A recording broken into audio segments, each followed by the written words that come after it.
microdosing. Is it worth it? Should you do it? Should you try it? First things first, just a disclaimer, this is not advice. I am not telling you to go out and try psychedelics. So don't go telling the police that, hey, this guy is out here dealing drugs and convincing minors to ingest illicit substances. That is absolutely not my intention. Quite simply, my intention is to tell you a little bit about my experiences as somebody that has done long-form microdose cycles of both psilocybin magic mushrooms and lysergic acid dithalamide as well. So, you are listening to somebody that has actually done this stuff, has actually gotten results, has actually seen what it feels like and what my life looked like as a result. And that's really all I want to talk to you guys about, is just my experiences.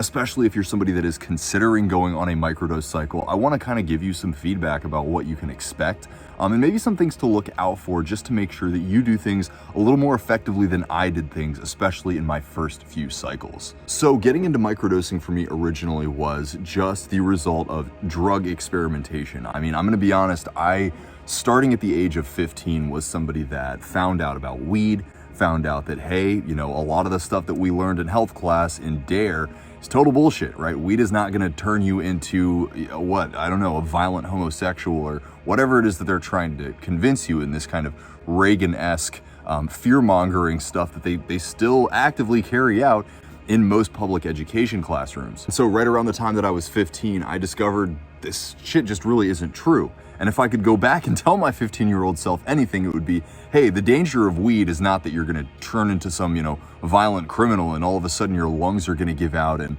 all of this other crazy stuff that they tell you. Really, the danger is that weed is pretty great and it's pretty chill. And over time, it's going to make you less energetic. It's going to make you more mentally fatigued on a regular basis. And over time, that really takes a toll. I wish somebody had kind of sat me down and been realistic with me, but instead all of the advice that I was getting was total BS, and the only people that were, giving me more realistic advice were the people that were actually giving me the pot. Life is bullshit, kids. Don't ever say I didn't warn you. And so here we are over 10 years later, and I would say that overall my cannabis use has not been the healthiest, and I partially blame that on the people that I got my original information from. Moving on from there, right, I just wanted to kind of give you some background just to explain how my life opened up the doors for trying things like magic mushrooms or LSD. I had my first really hard trip right around the time that I was 18, and I didn't take LSD and I didn't take magic mushrooms. Instead, I experimented with a drug called 4-HOMET.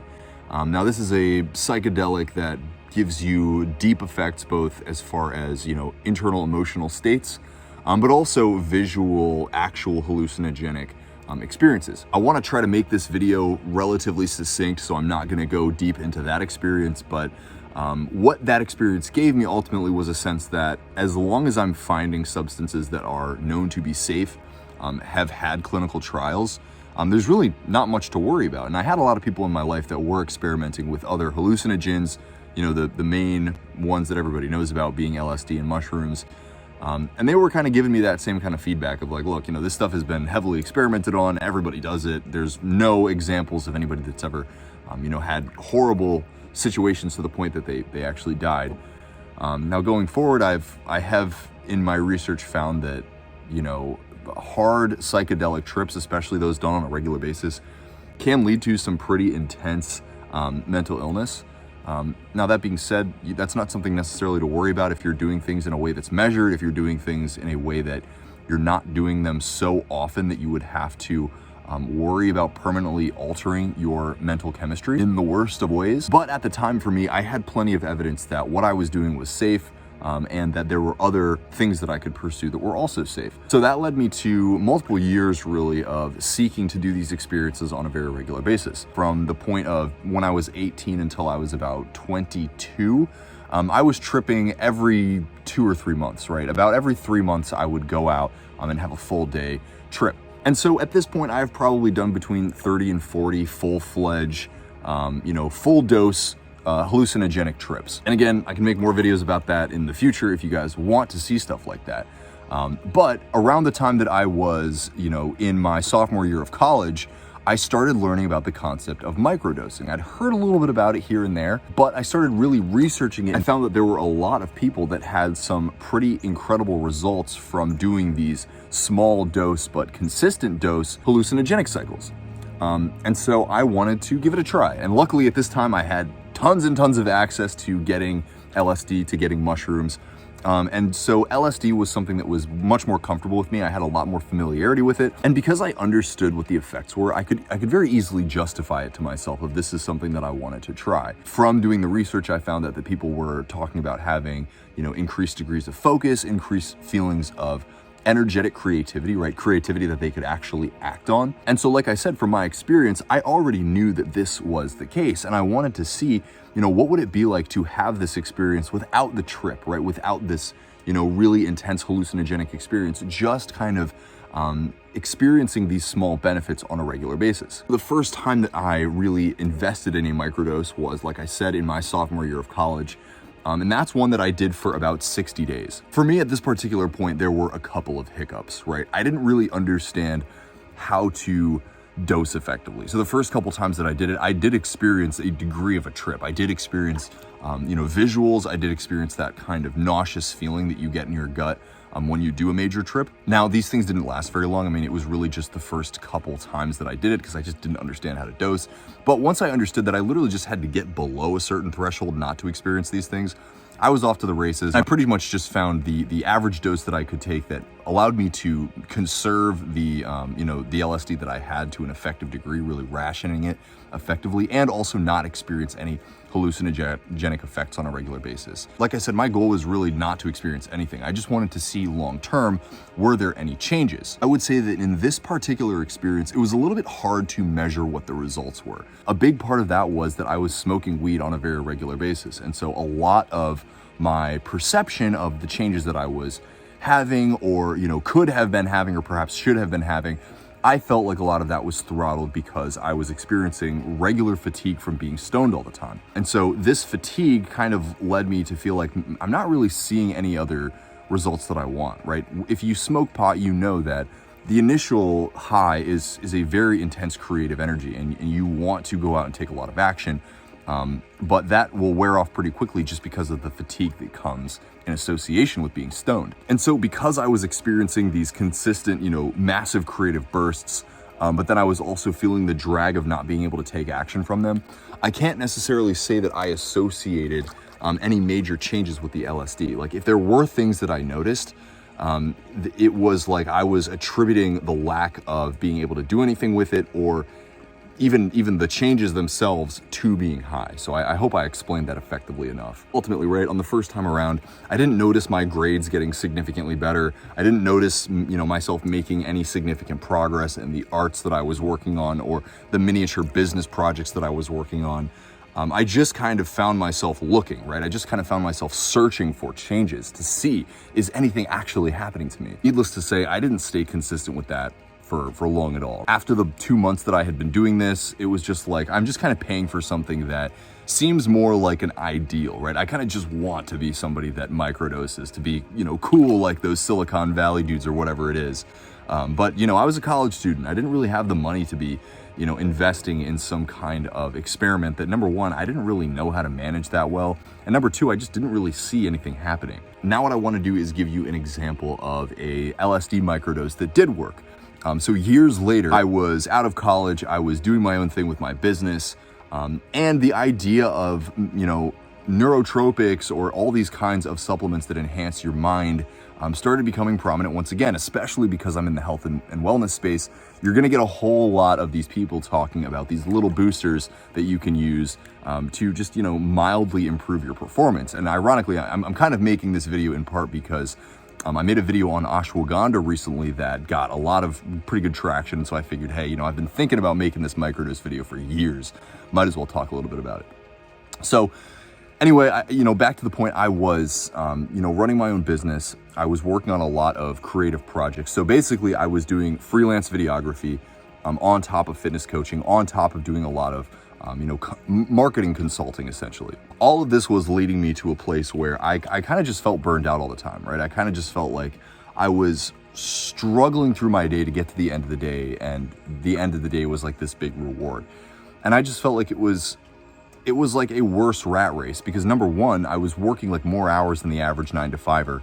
And then number two, I didn't have the income guaranteed, right? So I could work all day, I could work months on end all day and not actually see any results. That's just what being a small business owner is, especially at first when you don't know what the fuck is going on. This is the first time that I really invested in a microdose cycle. And this was back in 2019, I believe, either 2020 or 2019. Same kind of thing. I had a better ability to, dose out what it was that I was doing. I knew that from before, I was sitting right around 24 micrograms as the LSD dose that was most effective for me. So that's where I started. I started around 25, 24 micrograms. I actually ended up moving it down because I did notice just some small, effects, some small noticeable, nausea, some small noticeable kind of like distortion. If you guys have tripped, you know what I'm talking about.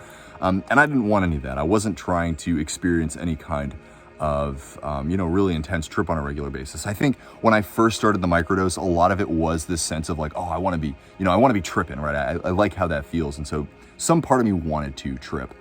But the second time around, wasn't interested in any of that. I really wanted to just get the dose down. I ended up dosing around 16 to 17 micrograms, and it was every 3 days is what I did. Now, what I would say for you is experimentation really is going to be the key. You can listen to me tell you what I think you should do, but at the end of the day, you're going to be different, right? Your body is going to react differently. And so I would say that starting somewhere below 20 micrograms, usually most people recommend around 15 to start. That's what I would say. Start there, see if you notice anything, see if you're kind of getting the benefits that you want after about a week or two. And then from there, you can adjust just to see what happens. This particular microdose cycle, the second time around, it lasted for a long time. I mean, I was microdosing pretty consistently for about 3 months. In that time, I did notice some relative significant changes. It was primarily memory based, right? So I never really, let me backtrack a little bit. I have, since being somebody that smokes a lot of pot, I have always kind of questioned my memory and been like, my memory's not very good for XYZ reasons. And when I was younger, I had an extremely good memory. I was almost like photographic in my memory. And so one of the things that I noticed right away almost was that I had, and sorry about the little towel entering the frame over here, but I had a much higher capacity to, leverage my memory, to feel like my memory was like flipped on active, right? I often felt like my memory was sort of dormant and I had to manually go in and try to activate it and remember things.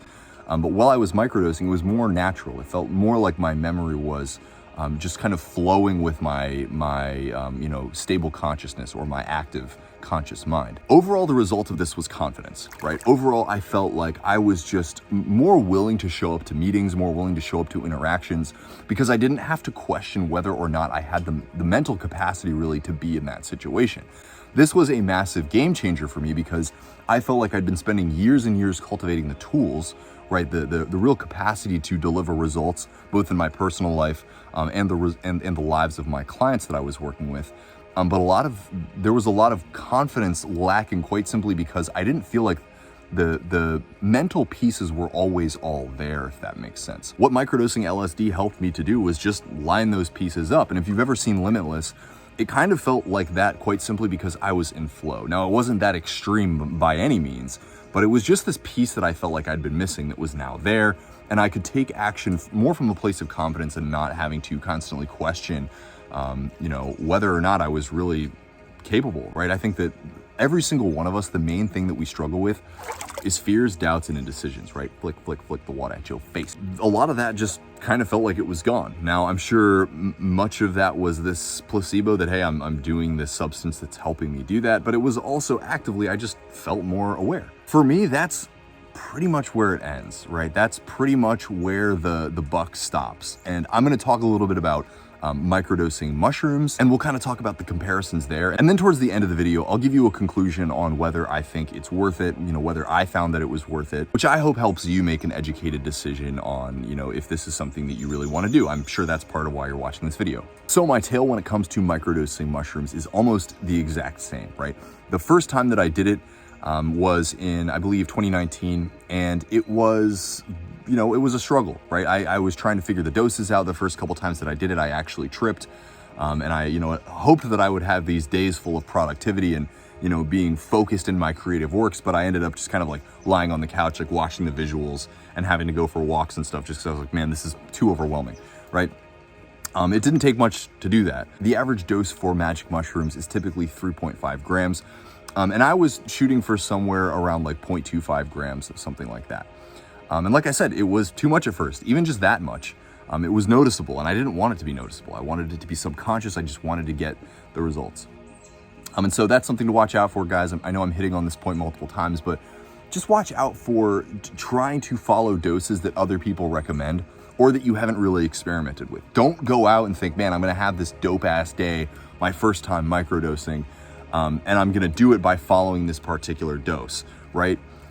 Try the smallest, reasonable dose. I would say go on the internet, look at multiple examples of what other people have used as their doses, and try to go a little bit lower than the average that you see. And then you can always go up from there. But what you don't want to happen is this expectation that this is gonna be this massive boost for me. This is gonna really improve my life right out of the gate. And then you get fucked over because you're actually tripping when you actually, when you had to go to work or you had to go to school or something. But once I got into the swing of things, it was pretty easy. I mean, it was the exact same as acid, and I actually found that I liked it better, quite simply because it felt more natural to me. I don't know, I don't feel like my stomach responded as poorly as it often did on LSD. I know that's way different for a lot of people, but that's just my personal experience. On average, my dose cycle would be a little less than 0.2 grams every 3 days, damn near the exact same dose cycle as acid. Now, when I got into the swing of things, when I actually started dosing effectively, what changed? Similar to the LSD, I had the feeling that my memory was more effective, right? My memory was just more on deck, like it was, an active duty soldier or something, and it was actually just there. It was shown up and it was prepared to do what I wanted it to do. Not as intensely as LSD, I must say. I mean, I wouldn't say that it was as clear and as sharp as LSD. It was similar, but by no means were the results as much of a wow, like this is really transformational as they were on LSD at the time for me. I would say the main thing was energy. I mean, it was just having more energy. I felt more awake, I felt more aware. I felt like I could go through more of my day having a sharp level of alertness. But for me personally, that was it. Like there wasn't any kind of, just totally life-changing, totally revolutionary experience that I was having. Now, granted, there were other things that were going on in my life, and this is kind of the caveat that I would add to a lot of this, right, is that if you have the foundations in place, if you are eating a well-rounded, healthy diet, if you are exercising on a regular basis, right, if you are resting effectively, if you're getting enough sleep and you are taking care of your mind effectively, you're probably not going to notice massive transformation with really any kind of supplement or any kind of, substance that you dose like this. Would some people disagree with that? I'm sure they would. I'm sure plenty of people would say, oh, dosing LSD was so transformational. It completely revolutionized my life. If that's you, cool. I am not here to debate with you. I mean, I totally understand how you could feel that way. I would just say that for me, minimizing how much I smoked weed, minimizing how much I drank coffee, minimizing how much I was ejaculating or having these other kinds of intense dopamine release experiences. Optimizing these things, or really just structuring these things effectively in my life, far more effective. It's funny how like actually getting rid of things increases your capacity to leverage the energy that you have on things that are more important for you. It really is just that lesson of, do you really need to add things to your life, or is actually subtracting unnecessary activities going to be more beneficial for you? I would say, frankly, for the vast majority of people, that's going to be the case, right? I think a lot of the time when people pursue microdosing or they pursue, these neurotropic substances like ashwagandha, consciously you probably know that this is more of an avoidance behavior than anything. You're avoiding the things that you really need to do. But you might not resonate with that at all, and you might be feeling like, hey, I really want to see if these substances are beneficial. If that's where you're at, I would say that I would recommend experimenting with these things. For the most part, assuming that you're sourcing your substances from a trusted supplier, it is totally safe. There is very minimal health risk that goes along with doing this stuff. You want to make sure that you're dosing effectively. You do not want to fuck your life up by doing something that you think is going to be totally benign and then actually going out, and next thing you know, you're tripping balls. You're having to have conversations with your coworkers. You're having to have conversations with people that you serve. Other people are trying to focus on the tasks at hand, and you legitimately believe that you are Merlin the Greybeard Wizard. I promise you, that is an extremely inconvenient place to be. So guys, I hope this little bit of feedback about my experience, about how I conducted myself and how I did things is helpful. If this is something that you're trying to get into, is it actually going to be beneficial? Of course, if you have any questions, if you have any comments, drop them below. I'm happy to respond. I'm happy to help you guys out the best that I can. And again, as a disclaimer, this video is by no means advice. It is by no means a suggestion. Do not do drugs. They are extremely dangerous. If you do it, you'll turn into a purple panda and poop your pants. All right, now that I've given you loads of invaluable value, hit that subscribe button, hit that little notification bell so you know my videos come out, drop a comment so you boost the algorithm, I guess. And without further ado, much love, namaste. I'll talk to you later.